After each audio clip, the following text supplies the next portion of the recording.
What a pleasant surprise this movie was. I know some of you were like, I knew it was going to be good, Grace, but I wasn't so sure.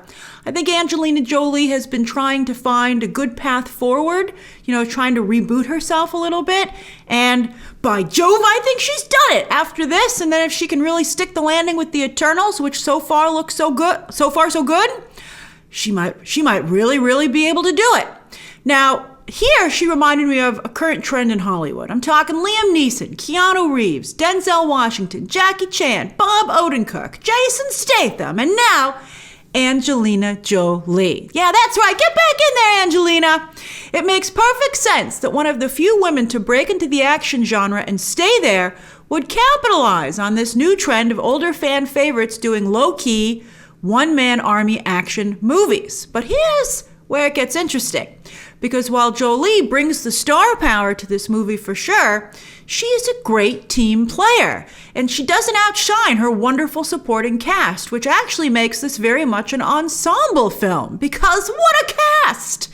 The Punisher, Littlefinger, Peter from The Great, or Beast, if you haven't seen that incredible show on Hulu. Tyler Perry's also in the movie, but he has just a single scene, which you've pretty much seen in the trailer. And some very promising newcomers. It's great to see Finn Little playing a smart child character, right? So often Hollywood makes it seem like kids can't do anything on their own and they don't get along with anybody. Here he was really great, very likable. And TV actress Medina Senghore. Some of you might be familiar with her work. She's new to me. Loved her. So good. She steps up in a big way as Bernthal's wife, who runs a survival camp with him. And let's just say, I definitely sign up for her class on survival skills. She has a fantastic action sequence. And it would be easy for Jolie to demand that she be the only one to shine as an action star in this movie. So I think it's very gracious that actually Senghore has the coolest action sequence, straight up action sequence. So that's really, really phenomenal.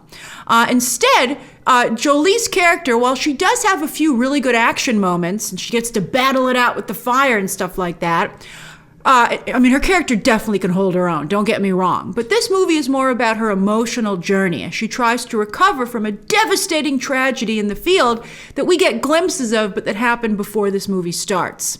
And the movie weaves that B storyline with the A storyline of these hitmen after this child very, very well. Very well. Very well.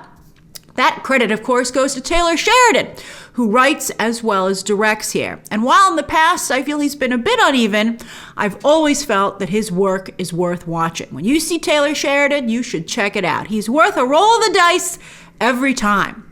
To me, this is his most solid work, strong across the board since Hell or High Water. I really liked that movie. He didn't direct that one, though. This is actually Sheridan's just his second feature. He did Wind River. I know a lot of you like that because it has Marvel stars in it. I thought that movie was okay. I think it was not consistently good throughout. But he's directed also season 1 entirely of Yellowstone, which is very popular. And I think he obviously learned a lot as a director doing that show, because I feel now after this movie, he's at a place where his next film could be legit big. Not to say Those Who Wish Me Dead isn't worth your time. As I said, Taylor Sheridan is always worth a roll of the dice, and this is very, very good. But while this plays in theaters and on HBO Max this Friday, I think this is one where if you're having trouble deciding, watch it at home. It does not need the big screen, unless you feel like going to the movies. It's good. It's very good, but it doesn't need the big screen. I will say, though, that I've been wondering lately if movies can compete with the new 6 to 10 hour movies that streaming services are basically making.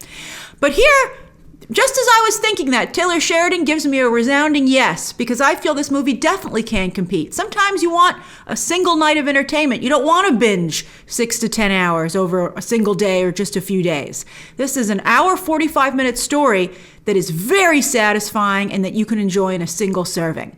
It is a bit sad, though. I'm going to warn you, it's a bit sad, but I guess it wouldn't be realistic if it wasn't. It was very sad. I was sad.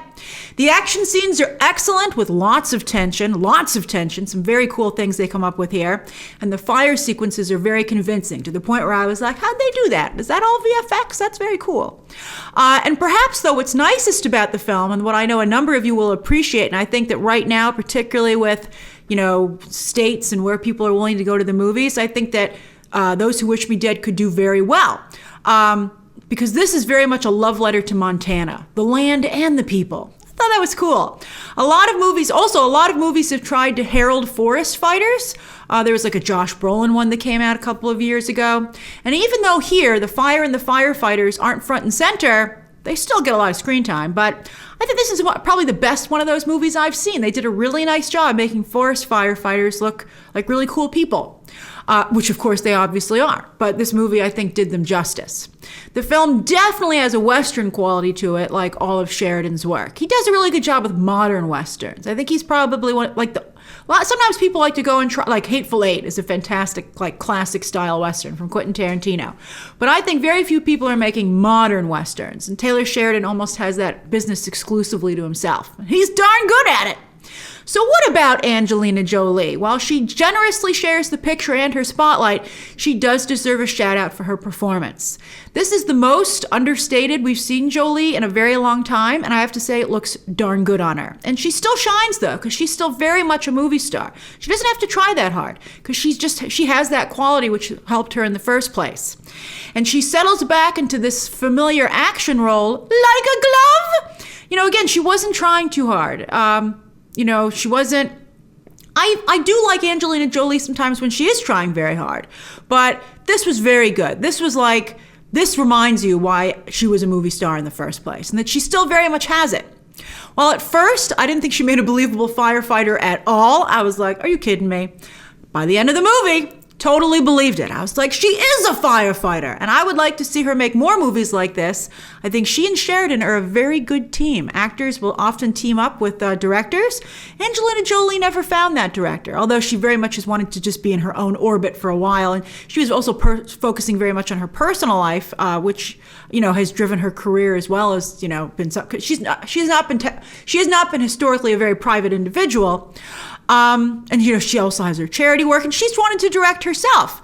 But I don't think it would hurt her to team up with a director going forward. And I think, again, she and Sheridan are a good fit. And whatever he does after this, which I think he's queued up to do, I think it would behoove Angelina Jolie to say, hey, I'd love to do this again. Maybe you'll put me in that next bigger picture. So I really do think there's something there between the two of them as a creative partnership. So that's my review of Those Who Wish Me Dead. A really enjoyable, well-made, again, as I said, modern Western, which hits theaters and HBO Max this Friday. So share your thoughts down below, subscribe today, and of course, as always, you can check out some more videos right now.